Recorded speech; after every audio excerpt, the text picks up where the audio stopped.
માં મેલડી માટે રવિવારનું વિશેષ મહત્વ છે, જેની પાછળ કેટલાક ધાર્મિક અને પૌરાણિક કારણો માનવામાં આવે છે. રવિવારે સૂર્યદેવનો વાર છે, જે તેજ, પ્રકાશ અને ઊર્જાના કારક છે. માં મેલડીને પણ અત્યંત તેજસ્વી અને ત્વરિત ફળ આપનારા શક્તિશાળી દેવી માનવામાં આવે છે.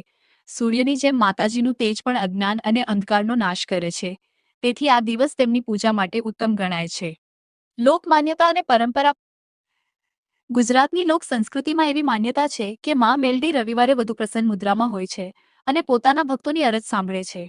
ઘણા વર્ષોથી ચાલી આવતી પરંપરા મુજબ માતાજીના માંડવા, રમેલ કે વિશેષ પૂજા અર્ચના મોટાભાગે શનિવારની રાત્રે શરૂ કરી રવિવારે પૂર્ણ કરવામાં આવતી હોય છે. ગ્રહ નક્ષત્રનું મહત્વ. જ્યોતિષશાસ્ત્ર મુજબ રવિવાર એક ક્રૂર ગ્રહ સૂર્યનો વાર છે. માં મેલડીને આદિશક્તિનું એવું સ્વરૂપ માનવામાં આવે છે જે નકારાત્મક શક્તિઓ, મેલી વિદ્યા કે સંકટોને દૂર કરે છે. આથી